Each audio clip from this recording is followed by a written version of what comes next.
I am fat, but I've lost 100 pounds and I am on a weight loss journey to lose another 60. When I was an 108-pound junkie, I felt better in my body and felt healthier than when I was 273 pounds, which was my heaviest. And I had inflammation everywhere. I had joint pain. I was miserable. I couldn't do anything physical. And I was just hated myself and my life. It wasn't until I met Jay, who was the only person that was honest with me and taught me how to love myself, how to feel confident about myself, that I was able to start my weight loss journey to be where I am today. And doing that helped me to start my journey to have the sexy, beautiful, amazing body that I really, truly want for myself. So today we're going to say some harsh truths.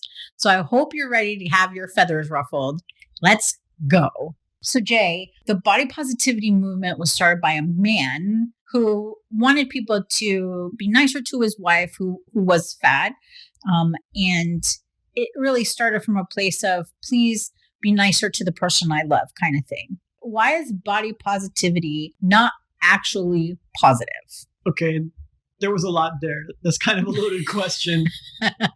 But I don't know the actual facts of how the body positivity movement was started, but it wouldn't surprise me if that was the case or it played a major role. As for why it's not positive, maybe just ask yourself what happens to basically all movements, right? Any movement that starts up, what happens to them? Black Lives Matter started with some very positive intentions, I would imagine, but where is it now?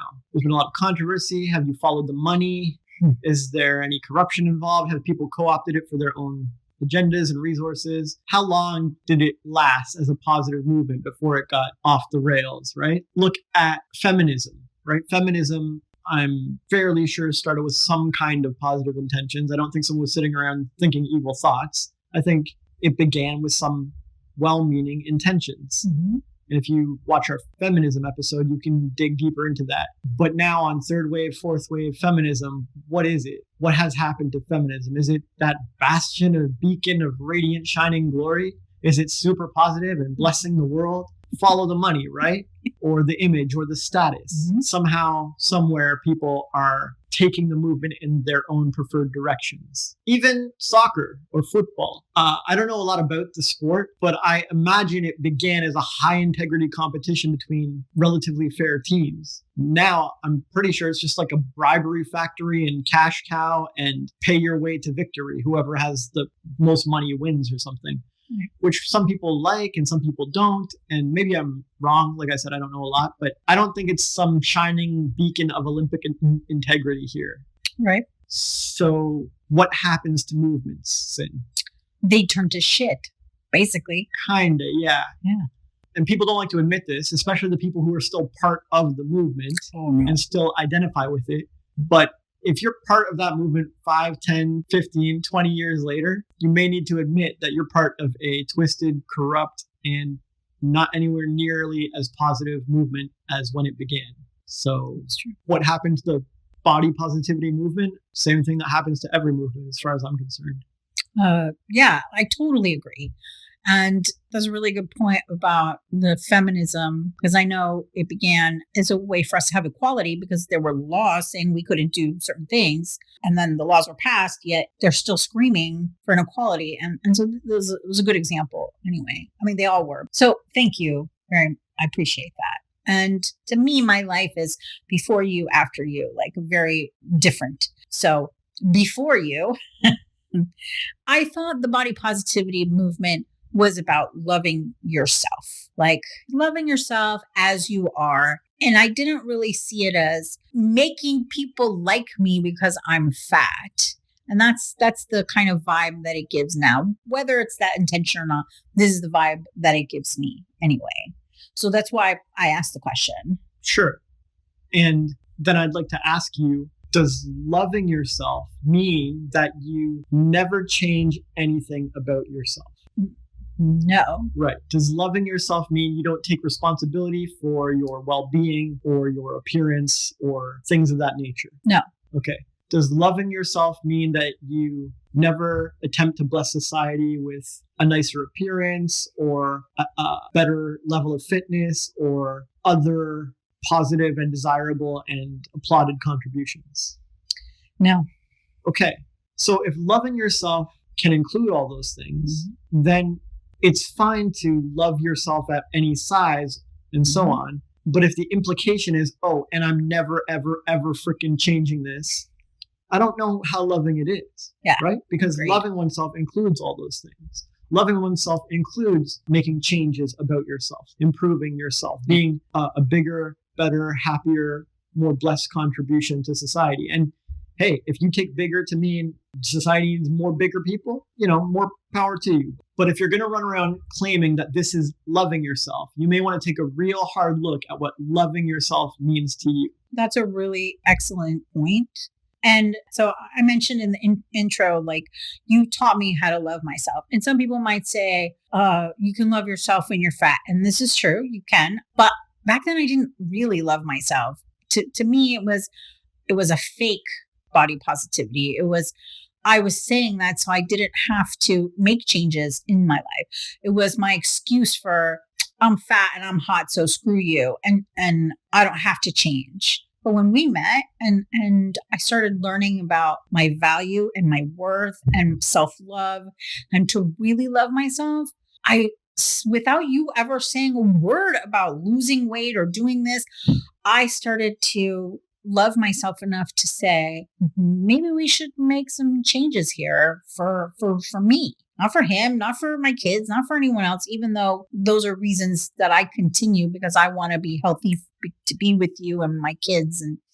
But in the beginning, it was strictly like, I really love myself. So let's make some changes and see how it goes. And it worked. And then I started losing a little bit of weight, and then I wanted to go to the gym. All right, and never once. I have tons of emails between us and we had tons of conversation. Never once was there, go to the gym. Are you going to the gym? Doing yoga? Like, none of that stuff. I genuinely wanted to do those things. And it all started with the lesson of, I'm a valuable person. So thank you so much. I really appreciate you and that. Now, the fat acceptance, body positivity movement has drastically changed, like we mentioned. Why are so many fat people glorifying fatness? Like, it's this wonderful thing to be. Why did society glorify smoking nicotine cigarettes for decades? For the companies to make money. Yeah. Money or status or prestige.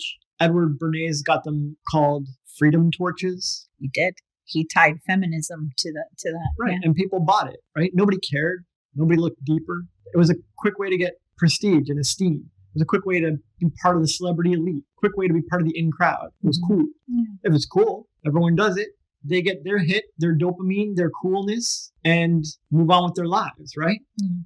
Even when all the medical reports were coming out that smoking is clearly and obviously bad, like it's unhealthy for you, no one was changing. Like, it was, a cry into the wind until they finally got those little cigarette ads with the emphysema lungs or whatever on them. Yeah. And even then, I know people who collected them.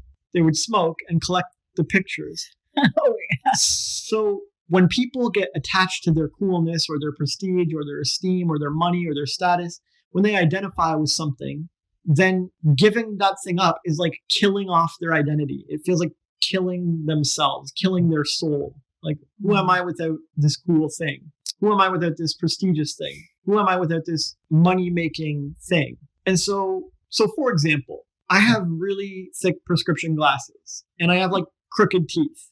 And I intend to improve those situations. But if someone points them out and says, hey, 4 eyes, or hey, snaggletooth, or whatever they want to call me, yeah, I have 2 choices now. Mm-hmm. One, I can accept the truth that they're saying. Yes, you're right. I do have thick glasses. I guess 4 eyes is fair. Yes, I do have crooked teeth. I guess snaggletooth is fair. I can accept this and then go home and work on changing it. I can be like, this is the truth. People are going to call me this. Maybe I want to see about fixing my vision. Maybe I want to see about getting contacts. Maybe I want to see about getting laser surgery. Maybe I want to see about orthodontistry or braces. Or maybe I want to look deeper to holistic dentistry. Maybe I want to do something. Right. I have the opportunity when someone calls me out to take a hard look at myself, hear their criticism, and see value in it. Like, you know what? That's fair. And it's something I should put on my list. I'm going to work on it. Now, if I do that, what level of work am I signing up for? That's a lot of work. Okay. It's deep right. levels of work. Right. Yeah. So that's option one. Accept the honest truth. Mm-hmm. Don't get triggered, and sign up for a decent level of work. Right. My other option is, oh yeah, I'm tired of people with normal vision. You know what? You know what the world needs? The world needs way more people with glasses. I'm going to promote people to get worse and worse vision. And I want people who have fine vision to just go and wear glasses just because. I'm on the glasses positivity train now. It's a glasses movement, people. And snaggletooth too. I want crooked teeth. You know what? I think Britain is actually the best country in the world because people stereotype them as having bad teeth. I'm proud of that. I'm going to move there. I don't even know if that's a true stereotype, but I'd love to be associated with it. I'm part of the snaggletooth positivity movement. Oh my God. Right? I have an option of glorifying it. And so now I don't have to change. I don't have to do any of that work. I don't have to do the orthodontistry. I don't have to correct my vision. I don't have to take a hard look at myself. I don't have to see if this is hurting my health or hurting my job or hurting my career. I don't have to see if it's affecting me at all. I can literally turn away from it. And anytime someone brings it up, I can just celebrate. So this is denial. This is denying whatever is being said to me. So criticism comes in and I can either accept it and see the truth in it, or I can deny it and be like, that is completely false. And I'm actually the opposite of what you say. You say I'm ugly. I'm actually beautiful. You say I have crooked teeth. My teeth are actually straight. Or if they are crooked, crooked's better. Like I can just turn it around on them. Oh yeah. Yeah, that's true. And what level of effort and work does that take? 0. Yeah. I just blurt out some defense or some opposite thing. It takes no effort at all. I don't have to change my life in the slightest. I can remain in my comfort zone. And so these are the two options everyone has when criticism comes in their way. Okay. If someone criticizes their vision or their teeth or their weight, they have two choices. That's it. If someone says your weight is way, way, way above average, above the norm, above health standards, it's probably going to hurt your career or your kid or your family or whatever, you can look at that criticism, peer deep into it and see if there's any truth there. You can be honest about it, and then you can sign up to change and make some improvements if there's anything to it. Or you can dismiss it and deny and claim the opposite. You can glorify it. And now you don't have to change it all. And I'm not saying either is right or wrong or bad or not. I'm just saying everyone has these two options when stuff comes in.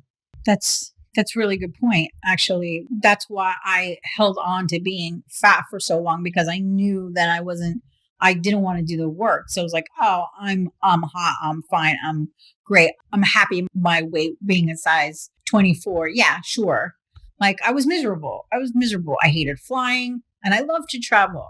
Sure. And I don't like having these on my face all day. I'm aiming to solve it. I'm not going to do it tomorrow, but don't worry. If anyone criticizes it, I'm not happy about it either. And we'll get on it. I mean, I accept myself as I am now, sure, but I'm also open to change. Yeah. Gotcha.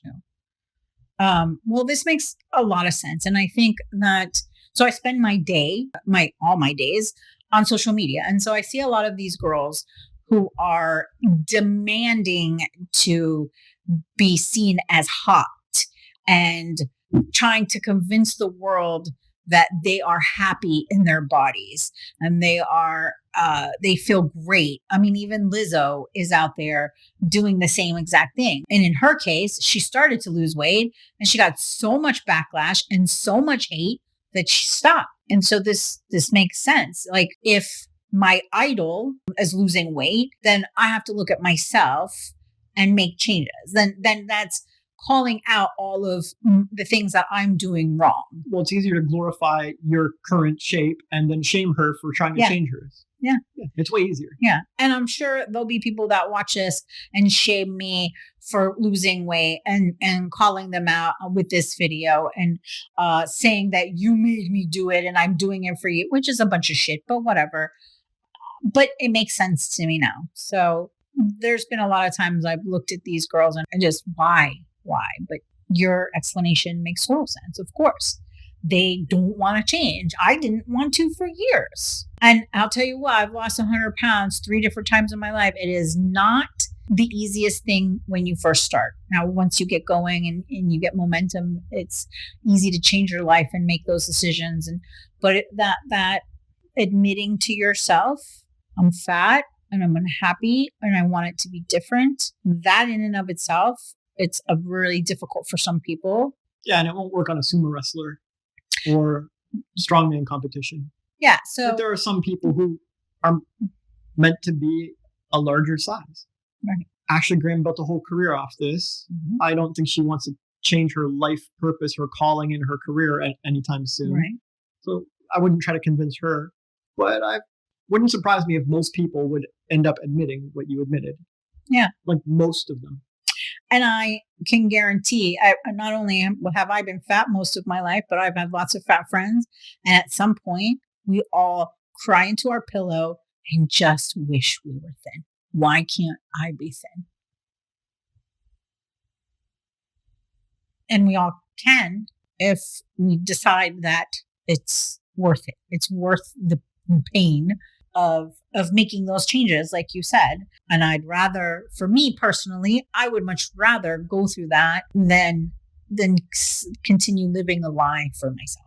I don't know if it's that painful. Like swimming's kind of fun. Yeah, but what I mean by painful, it's painful to admit that you're the reason. It's easier to blame everyone else or something else or pretend to be okay with it instead of admitting that you're the reason why you don't have what you want. You're the reason why that you look the way you do.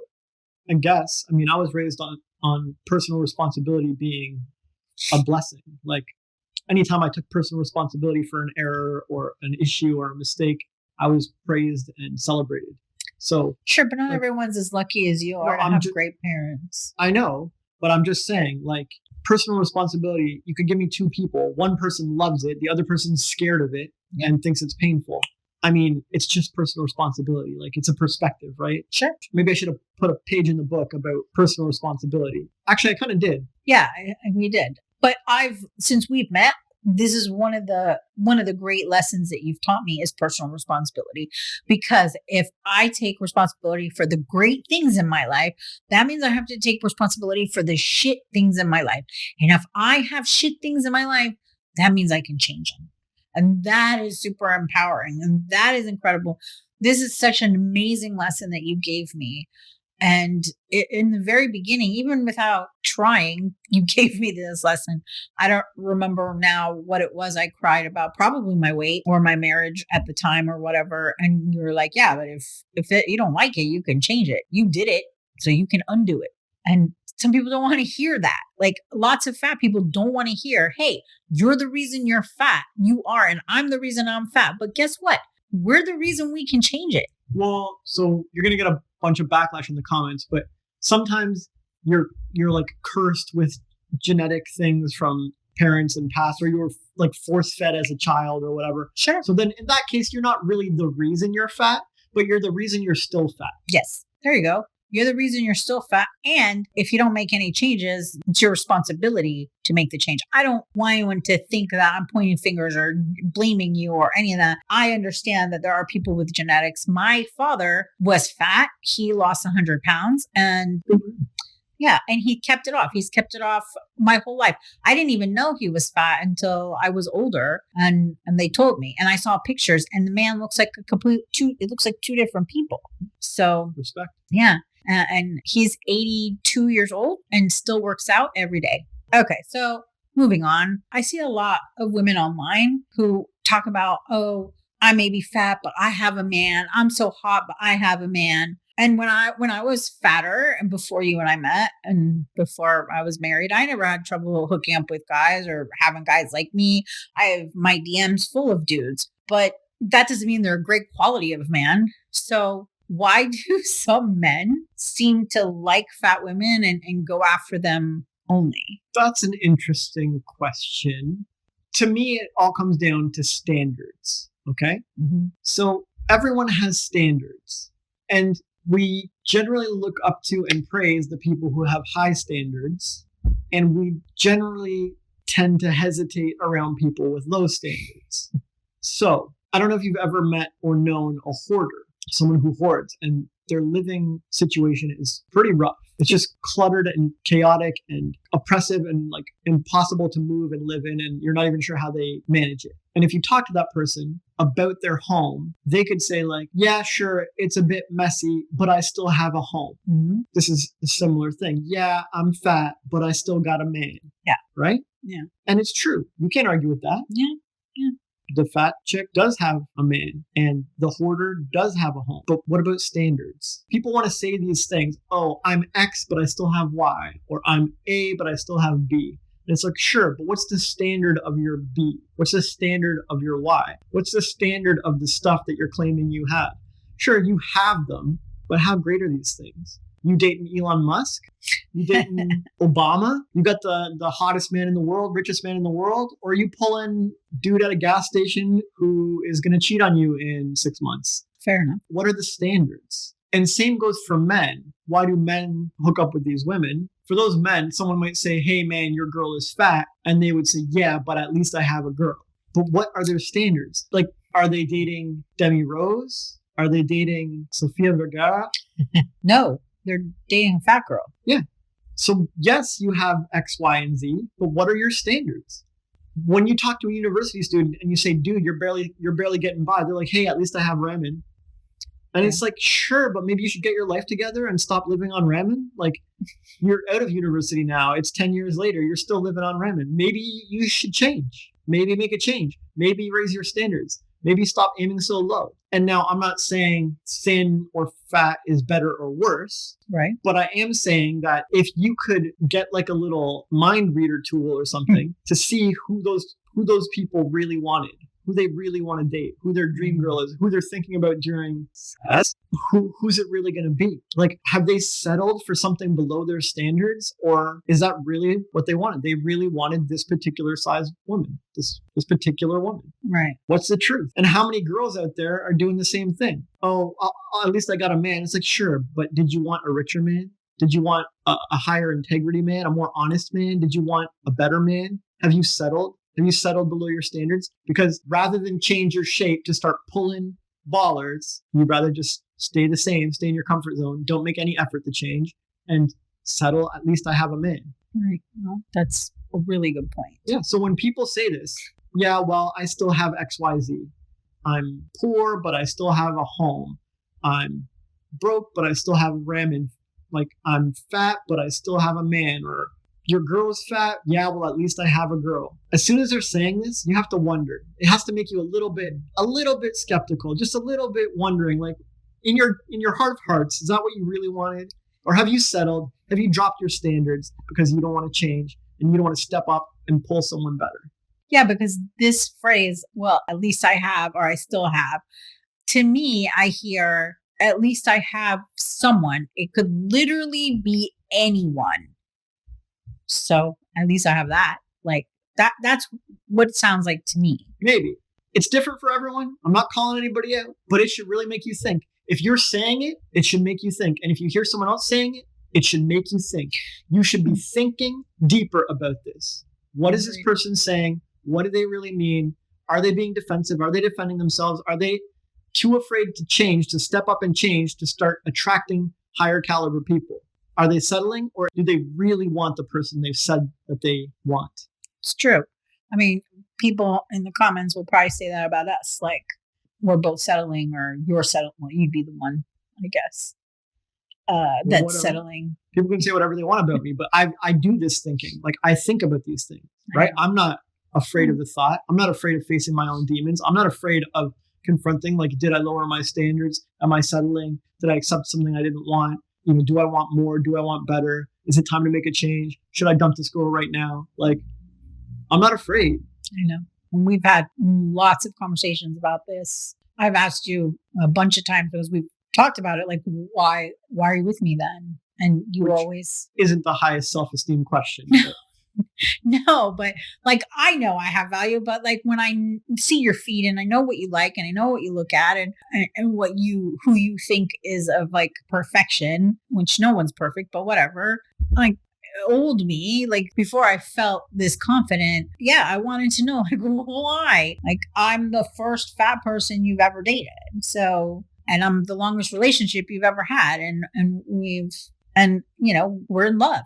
And so like, another person might say, turn that, what we just said, around on you to say to me. They're welcome to. I welcome the discussion. So to go to the opposite of that, those same fat women online, I have seen over and over say, oh, but I don't date fat men. I do not date fat men. Ew. And that's so like, what? I don't understand that.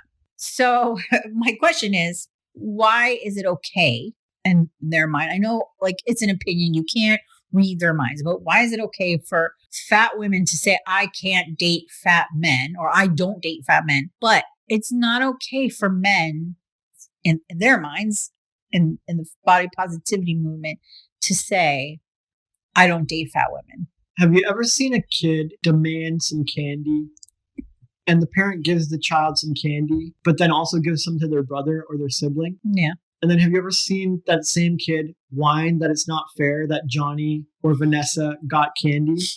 Yeah. I just wanted candy. I don't want Johnny and Vanessa to have candy. I just want the candy. Yeah. I want their candy. Yes. They were bad. They don't deserve candy. Yeah. I deserve candy. And the parents just like, what is this, right? Like, you know what they're doing. You know what's up. Yeah. They're just hypocrites. They want special treatment and they don't want others to get that same treatment. They want special privileges. They don't want others to get special privileges. They want the candy. They don't want their siblings to have the candy. Right? Right. Yeah. Okay. And so most adults are just like children, right? They have neuroses and issues and things from childhood, and they've learned and been trained to behave in certain ways to get what they want. Mm-hmm. And so as a child, being a whiny hypocrite could sometimes get what they wanted. Yeah. Okay. So as an adult, being a whiny hypocrite can sometimes get what they want. They want the freedom to be super choosy about who they date, but they don't want other people to have that same freedom. Just giant hypocrisy. But it's worked for a long time in a lot of different situations. That's why they haven't abandoned it. People will be like, okay, sorry, we'll date you, and we shouldn't have said anything, and like it'll work. People will shut up about it. All the woke men will be like, yeah, you're so right. Whatever. All the simps will just cave to this. Yeah. And then like a few vocal conservative guys will be like, no, hell no. I choose who I want to date. I don't care. I don't like fat people. That's it. But everybody else will cave, and so they get what they want, and so they'll keep it up. Fair enough. Yeah. It's not hard to see. You're super choosy about who you date, and then you get all panicky and weird when a whole section of men don't want to date fat women. Yeah. Yeah. Giant hypocrisy. It's true. They call them fat phobic because they don't want to date them. Call them what you want. If you're super choosy about who you date, you can't say shit about anybody else. Fair play. So I don't want to hear it. Yeah. Lots of women want tall men and will not date anyone below 6 foot. But those dudes aren't allowed to say anything about that. It's the same thing. If you are filtering your dates by a number, then all the men can filter their dates by a number too. Mm-hmm. It's true. You won't date under 6'2"? Fine. I won't date over 120. It's only petite little fairy girls for me. Right? Yeah. Whatever. Yeah. Fair enough. So basically it comes down to, I can do whatever I want, but you all can't. That's what you're saying, basically. Yeah. Like a spoiled kid. Yeah. And it makes sense because a lot of them that are vocal online, I'm not talking about people who aren't online and being vocal about this whole thing. Those people that are like making videos about it and yelling at the camera about it and calling men fat phobic and blah, blah, blah, blah, blah. These are the people who act like spoiled children. So that makes a lot of sense. Great example and perfect comparison because that's exactly how they behave. Thank you.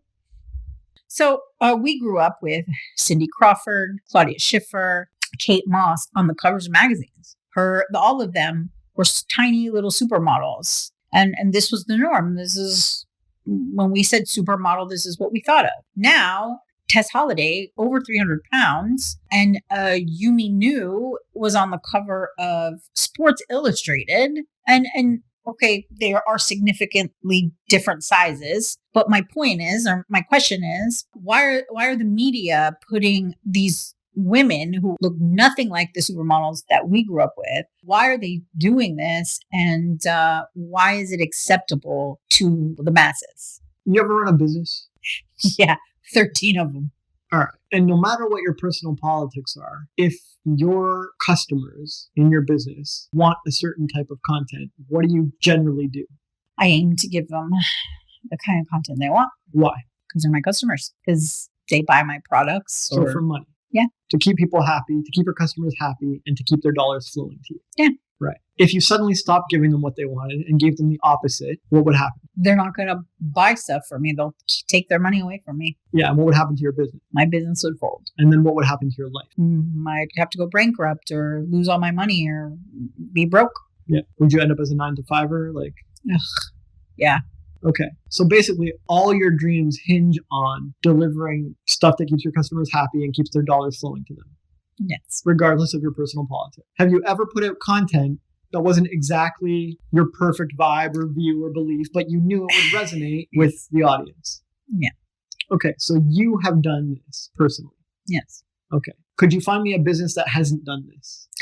No. Okay. So even like Mother Teresa or Gandhi or somebody, like they know that they have to give what the audience wants. And at some point along the way, they're sort of going to play fast and loose with their personal beliefs and politics to give something that resonates with people. Because if they're giving the exact opposite, they might as well not have a movement or a business or a project or whatever. Yeah, to a point, I think most businesses will do this. Yeah. Yeah. So back in the 80s, the audience or the customer base was not open to gay, homosexual, lesbian stuff. It was very closeted, or even in the 70s or 60s or whatever. Oh, yeah. This was not cool. Yeah. And so even though there were millions of businesses around that existed, and certainly I'm sure some of them were like in principle gay friendly, like, or maybe run by gay people. Right. None of them were putting like pride flags everywhere or putting out this sort of content. Right. Because why? Well, they didn't think anyone wanted it, and it was closeted, and and what would happen? Hushed, and what would happen to their customer base and their audience and their business and their lives if they started putting out that content?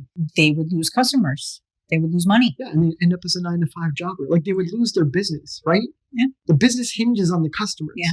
To the audience of the times, anything pride related would have been basically killing their own business, would have shooting themselves in the foot. It's very true. So they didn't. Yeah. And so then 90s came and went, 2000s came and went, and then like 2010, right? 2020, what are businesses doing now? What happens on Pride Day or Pride Month? What happens to all the social media profiles and avatars? For the whole month, they pretend to be prideful. Yeah. Everything becomes rainbow. They sell rainbow stuff, and everything goes gay crazy now. Yeah. So yeah, like. Right. Businesses back then wouldn't touch it. Businesses now, all about it. Yeah. Same businesses too. Okay. Yeah. And so back then, audiences and customer bases knew that a healthy, fit woman who took care of herself and, had like feminine curves and so on, hourglass figures or whatever the public general population wanted is what the companies would deliver. Right. So here we are now, 2023, and what are the general population, the masses clamoring for? What do they never shut up about? Inclusivity and fat people. And right. So if that's what the customers want, what are the businesses going to do? Give it to them. Yeah. Is this a great thing? Is this what we want? Who knows? What happens is you get decisions made by popular opinion. Yeah. You get decisions made by the average mind. Yes. If the average mind wants giant women, then the companies will fall in line. Yeah. They're very sensitive to the average mind. Some really smart companies will try and shape the average mind and get them to want what they want. there's a big conspiracy about big pharma. Yeah. Let's make a pandemic so we can sell more drugs because the average mind doesn't really want drugs lately. Right. So let's reshape it. So maybe you get a really smart company and they're making us want body positivity, or maybe it's just a whole bunch of companies delivering what people seem to want. And do people even really want this, or is it just a vocal minority of squawking birds, right? Is it just some like yapping birds who want this, and then a whole bunch of silent ones who are like, we still miss the hourglass figures? Yeah, I think it's a bunch of squawking birds. With social media, they have a platform where in the 90s or 80s, we didn't have those platforms. And now that we do, they're being supported by more people who want the same thing. Sure. But even like in the 90s, the fashion industry found it way more lucrative to make all the women the same size rather than manufacture like some for the extra large people and some for the small people. And and all these sizes are sitting around, all these inventories sitting around. And like, if all the women are the same size, it would be way easier to run the business. Like life would be easier. We'd make way more money. And so then you get the stick figure models, right? Mm-hmm. The Twiggy and the Kate Moss and the coat hanger models or whatever. Yes. And then they put out content that persuades all women to look this shape. It's easier for them. Yeah. But then there's a backlash from the public from that. You've been trying to mold us into this shape so long. Now, the body positivity movement is like, no, we want more shapes, and the clothing industry should be bowing to us. We're the customer. Right. What is all this BS coat hanger, stick figure size you're pushing on us? Right. So Sports Illustrated and Victoria's Secret and Playboy and whoever, unless they're going to be super bold, super daring, super risky, possibly betting their whole business by blazing their own trail and sticking with their own body type, their own preference, unless they're going to do that, then they're going to cater to what seems to be what people want. And the more there are loud voices squawking about this, then the more those are the voices Playboy and Victoria's Secret and Sports Illustrated are going to hear, and the more they're going to start delivering what people want. Now, they might just be lazy. Maybe they should do their own surveys. Maybe they should stop listening to the loud voices and go dig deeper and see what other people want. Right. But if they're going to be lazy, then that's what they're going to hear, and that's what they're going to start doing. Right. Fair enough. But like I mentioned, the Yumi knew on the cover of Sports Illustrated, what happens if all the men or the majority stop buying Sports Illustrated because they put a fat woman on the cover? Do you think they'll change again?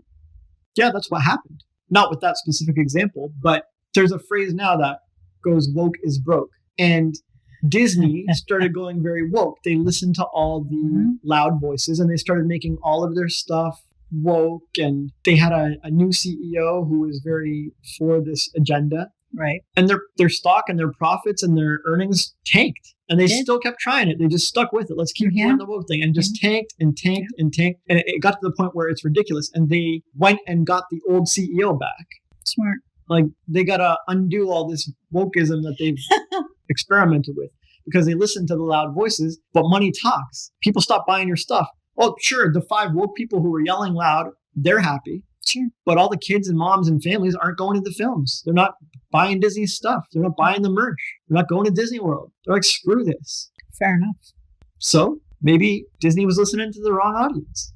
All right. And if the same thing happens with Playboy or Sports Illustrated, same deal. Now, Victoria's Secret, people argue that their failure to listen to the loud body positivity crowd is what hurt them. And so maybe that was one of the cases where they should have listened. I don't know. It's a good point. But I think they did. I think they actually put some fat models on the runway and made them angels recently. Yeah, but I heard it was too late.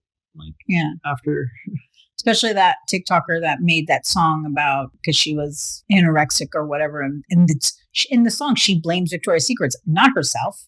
She blames them. And so everyone else that are like to blame others jumped on the bandwagon and started blaming Victoria's Secret. It's your fault, Victoria's Secret, for me being fat and not being able to buy bras and underwears. You don't see me going over there and yelling at him because I can't wear bras there. The biggest cup size they sell, they used to sell, was a double D or triple D. And when I was skinny and I could fit in their underwear, I bought their panties. So I didn't care that I couldn't buy their bra. I just didn't show up there. big deal. So yeah, and there used to be a store called 359. The biggest size was size 9. Those closed ages ago because fat people don't want to shop there. But I couldn't shop there, and I used to remember going, "Oh God, I really want to shop there." I didn't hate them. I didn't care. So anyway, thank you. It's really good, and I like the Disney example too. That made a lot of sense to me. So there's recently been a lot of fat influencers and fat activists that have died, but people are continuing to say fat is great and fat is healthy. I saw a video today where a lady was saying that dieting and losing weight was a myth and it didn't make you healthy. But somebody who has actually dieted and gotten healthier and felt better physically, going up the stairs and swimming and all these things once I lost weight, that's a bunch of shit. So why are these fat people continuing to say that fat is actually healthy? If I gave you 3 pet owners or 3 zookeepers, one of them will underfeed their animal, one of them will overfeed their animal, and one of them will properly feed their animal, right? Just for sake of example. And which one would you trust to babysit your pet? The person that fed them the correct amount. Right. So animals in nature generally are fed the correct amount. They're responsible for their own food and they do what they can. Yeah. Animals in nature don't tend to get fat. No, it's not super common. No, it's not. They balance exercise with calorie intake and generally things go okay. Right. Animals in captivity who are force-fed or overfed may get fat. And so are those animals healthier and better off? Are they likely to live longer lives? No, they're not. So animals, all of nature's animals somehow understand that the amount they take in and the amount of calories they burn matter. And there's some sort of balance to be found there. Right. And each animal has a sort of intuitive sense of what's a healthy balance. Right. But animals in captivity or animals that have been socialized may not. True. Okay. Are humans animals? Yeah, we are. Okay. Have humans been socialized or are we captive in cities, like trapped where we are? Yeah, we're in captivity. Yeah. Basically. Yeah. Or at the very least socialized. Right. And so humans as animals are likely to be out of touch with their intuition and they're likely to overeat or undereat. Right. But unlike animals, when a human overeats, there's a high chance that they will identify with their overeating, because admitting that they're overeating is admitting something bad or wrong, and they'd have to take personal responsibility and make changes. And so what's easier to do? Make none. Yeah. It's easier to identify with our overeating and glorify it. Yeah. Just take pride in it. That's it. Right. As soon as you can take pride, I just take pride in this. Most animals won't do this. Right. But humans will. And so even though you know that overfeeding your pet is not good, and even though you know animals in nature would never tend to overfeed like this for the most part, and even though that you know it might not be good for you, you're going to find humans who identify with their overeating. True. And who glorify it, and who take pride in it, and who stand up for it, because doing that is much easier than actually changing. Fair enough. It's very difficult to find a human who's at peace with change. Yeah. It's very, very rare. But it creates all kinds of problems, and it creates all kinds of neuroses, and it creates all kinds of people who will cling to their current comfort zone and their current behaviors and do anything to avoid changing those behaviors. So why are there so many fat activists who are saying fat is healthy? But even with the proof of them dying off, like why? I mean, there are tons of them are dying now, and still they choose to just their head in the sand and glorify their. Sure, because what's easier than confronting actual data? What's easier than confronting imminent death? Ignoring it. Yeah, it's easier. Ignoring it. Do people take the easy route? Always. Well, I don't want to say always, but a lot of times, yes. If there's an easy path to avoiding change, what will most humans do? Avoid the change. Yeah. They'll take the easy path for it. They will. Sure. Now, like I said before, there are Sumo-wrestlers and strongmen and certain niche models like Ashley Graham and Tess Holiday. Mm-hmm. Maybe it's healthy for them. Maybe it's healthy for every fat viewer who comes across this. Maybe no one needs to make any changes at all. Maybe they're all living well. The Sumo-wrestlers, the strongmen, Tess Holidays, and everyone who praises them and idolizes them, maybe it's totally fine. Right? I'm not judging. Those people exist. There are some people who are meant to be a larger size. I'm open to it, yeah. Yeah. But are the people who idolize those folks really just ones who are avoiding change and avoiding admitting the truth about their health, their diet, and their lifespan? It's a really good question for everyone who's watching and who maybe needs to hear that question. So thank you. Yeah. If you say that this is the right size for you and it's healthy, then fine. You know your body best. You know your life best. I guess we'll see. If you keel over in like a year, I don't know. I guess you were wrong. I mean, I can't say anything. Yeah. But might want to take a hard look at yourself. Yeah. And also ask yourself, why are there no old fat activists or old fat influencers? Yeah. Thank you. So one of the things that I found in my research was a lot of fat people are trying to get the word obese removed from the medical community and from language in general, which I found actually amusing. The first time I ever heard a doctor or saw it written about me, I was highly offended. I was like, man, that sucks. But like a few minutes later, I was like, well, I mean, that's like the medical term. Why lie? Why pretend, you know? So do you think the reason is because they think changing the language will make them feel better about being fat? They might be doing it to feel better. They might be doing it the same way regimes throughout history have done it. I mean, people won't like the comparison, but the Nazis made it illegal to joke about Hitler. Yeah. Cuba, yeah, even today, has total control over the press. They do. Even visiting press. Yes. I don't know now. You couldn't speak bad about Castro for even in private. George Orwell in 1984 took it even further with doublespeak and the thought police and so on. Mm-hmm. Ruling regimes who are trying to take power or take control or manipulate the world have always policed language. Even in the 90s, we had political correctness or whatever. Oh, yeah. We can look at the positive side of language policing too, not just the oppressive regimes or whatever you call it. But we removed a lot of racial slurs from language. They are gone. Yes. But has this done anything to solve racism? No. We no longer say cripple. We don't call people cripples. Mm-hmm. I don't even know if we're allowed to call them physically challenged or whatever. Maybe it has to be differently abled now, or I think that's, I don't know. The language is changing all the time. This is a perfect example. And that seems kind of positive. Cripple doesn't sound so... No, it's not that nice. Yeah. But at the same time, has this changed the amount that differently abled folks are judged or shunned or hesitated around or tiptoed around? Or are they still all just treated the same way?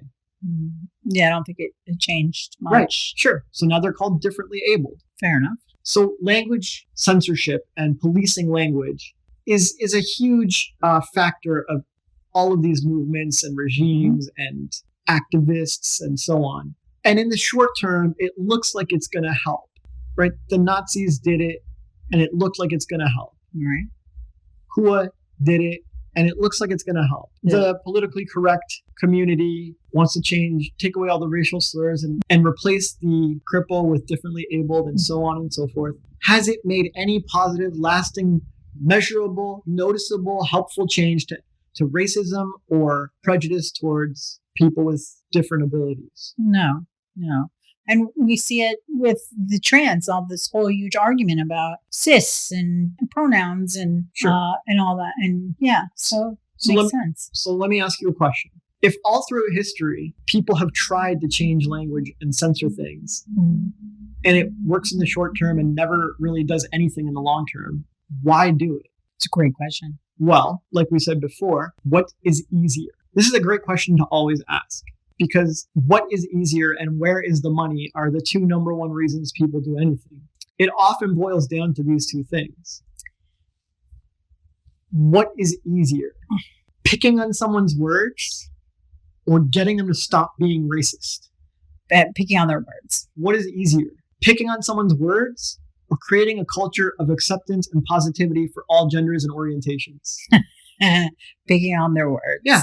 And so, even though picking on the words does nothing, literally never does anything, it will in the short term, but then it will create a backlash where everyone reclaims the words and brings them back and whatever. it looks like it's doing something, and it's easier to police the words. And by busying themselves, being the word police, they feel righteous and justified, and they're making a change, and they're good activists, and they're woke, and they're helping be progressive and change the world. And it feels great. And most importantly, it keeps them away from the hard work of actually changing culture, creating lasting, permanent change, creating changes in behavior one individual at a time, raising a new generation who is more accepting and more positive and more uplifting, being better parents, being better workers, making more money, getting more resources, having a greater influence, having a greater impact, really elevating themselves. Activists don't want to elevate themselves so that they can create real, actual change. They want to bitch and moan about language. For the most part. There are always some good ones, some exceptions, and more power to you guys, anyone who's really doing things. But for the most part, people are just taking the easy path to get a quick dopamine hit and feel self-righteous on social media. Sure.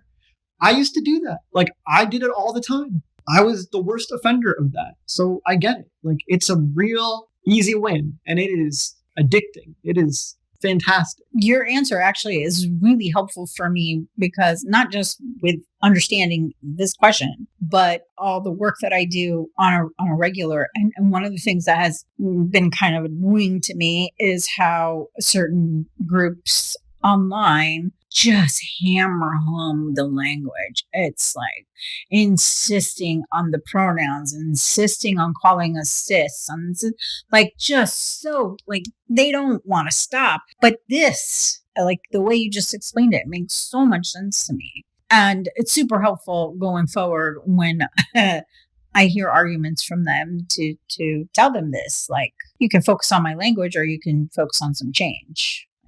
Yeah, you can only do one. No.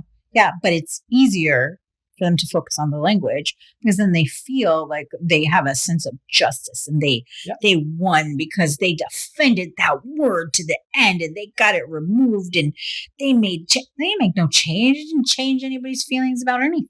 So. Yeah, you could etch it on their tombstone. Yeah. Yeah, removed the word obese from society, 1965 to 2023. Great. Awesome. Yeah, you were the language police. I'm not against changing language. Like, I'm glad we don't use those racial slurs anymore. Yeah, agreed. Great. There are nicer words. There are less nice words.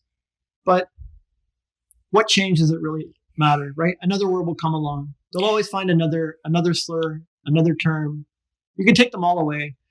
You see it. The social media algorithms ban so many different words. Oh, God, yes. And they start coming up with new words. They used to ban OnlyFans, and so people just started calling them spicy accountants. Yep, that's true. But mission accomplished. You have banned OnlyFans with your awesome algorithms. Yeah. And then they'll ban spicy accountant next, and they'll just come up with a new one. Yeah, exactly. There's always something else to describe whatever it is that's got banned.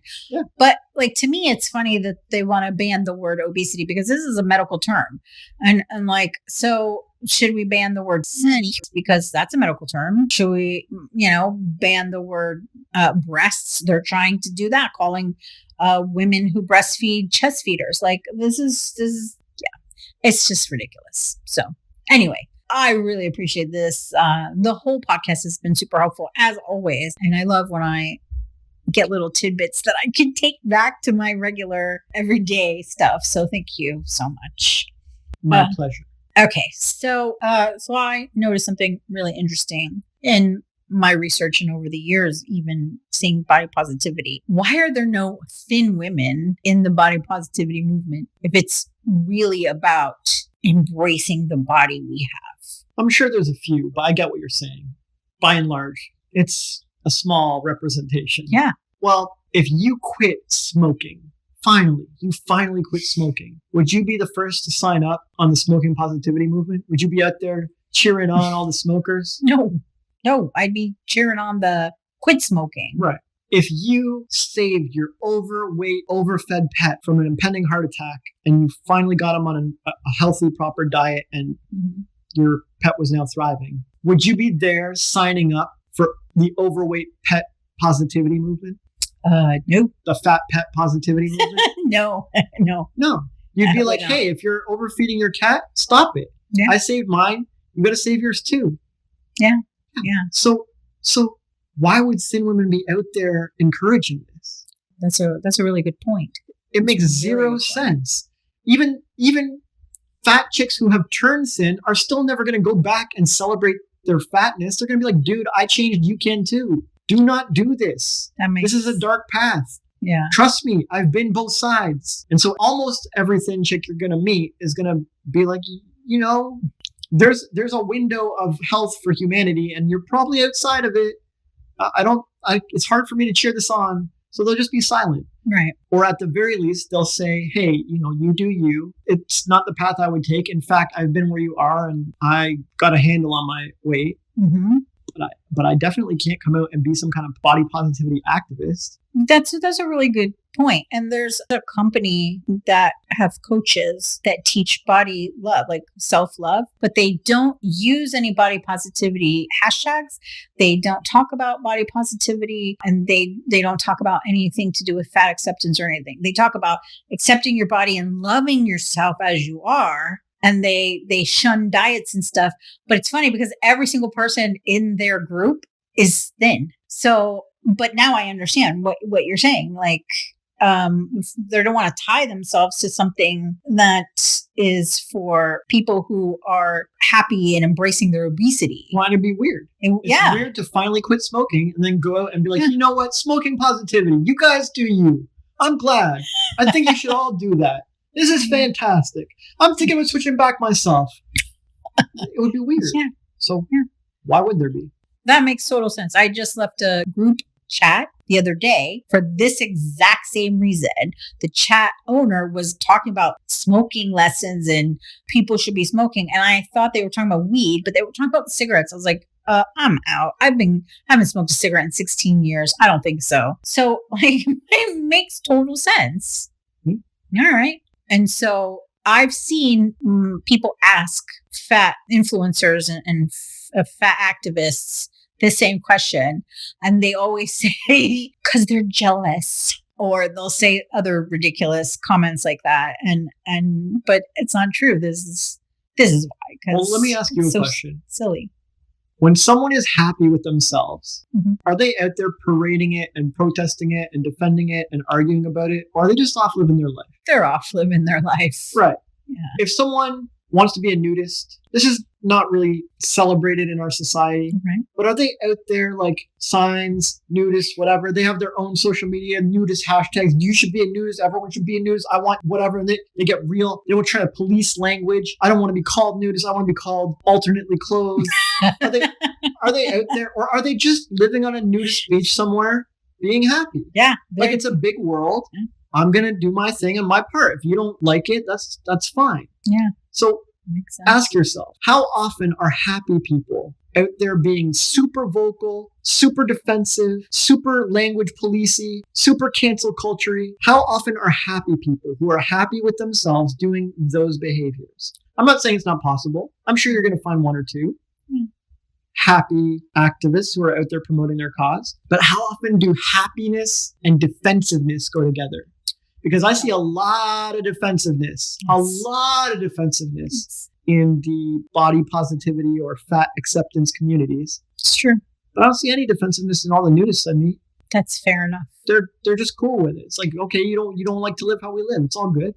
Yeah. Or the Amish. Or the Mennonites. Yeah. The Mennonites and the Amish. Are they out there with signs picketing, you should live our way? Yeah. Are they defensive about it? When they have a conversation, do they get mad that people don't agree with them or believe them? No, they're just churning their butter and driving their buggies. Yeah, they're just like, it's all good, man. You don't want to live this way? It's no big deal. Yeah, it's an excellent example. Thank you. Food for thought. Yeah, it really is. And you asked the question, you said, do happy people get defensive? And I think these are two opposite ends of the spectrum. So you can't be happy and be defensive. And you can't, if you're being defensive, you can't be happy. So at least for that moment. At least in those moments. So very interesting. Thank you so very much. So normally I don't really have some final words to say, but today I do. And I know that I was really harsh today in some areas of our conversation, but I felt like it was something that you guys needed to hear. And I changed my life and I accepted myself with your help. Thank you. And I learned to love myself. I love myself as I am at the weight I am today, but I know that tomorrow I will be a better version of myself because I love myself.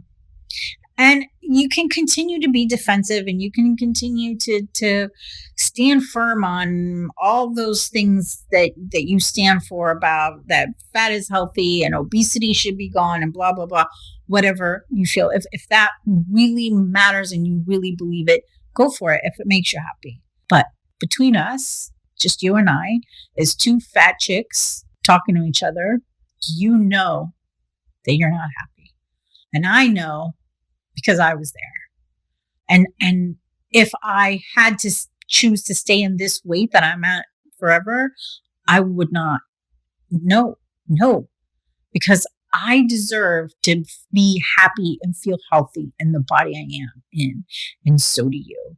And if you want help and you want a friend and you want someone to talk to, or you want to know more about my story and what I've done and whatever, I'm here for you. And I'm happy to talk to you because I care about you. I genuinely love you and I believe in you. Me too. So, Jay, do you have any final words that you would like to share? The world needs all kinds of people, all shapes and all sizes. I'm not against any of them. I'm for all of them. But I bet the percentage of supersized, super large people that are really meant to be that way, and it's their life calling and their purpose, is very small. I bet it's a few sumo wrestlers, a few strongmen, a few plus size models, a few average Joes. A few people are meant to be extremely big. And what I'd really like is for more people to tune into themselves and tune into their bodies, tune into their hearts and their lungs and their cells and their joints and their ligaments and their muscles, and to really feel and listen to them. Listen to your body's wisdom and ask it. Ask yourself, am I one of those few? Am I really supposed to be this size? Is this why I'm on earth? Is this my life's calling? Or am I meant to change? To step up and change, even if it's scary? Am I meant to become a slimmer, healthier, more agile size? Am I meant to run and play like most of the creatures in nature? Ask yourself that. And the answer that comes back may surprise you. Or have a knee-jerk reaction, make a snap judgment, get defensive, and just shout from the rooftops, nope, I'm meant to be this size. I know I am. They're two different choices. I encourage you to make the one that suits you best. And that's why our book and this podcast is called Eyes Wide Open. Keep rising.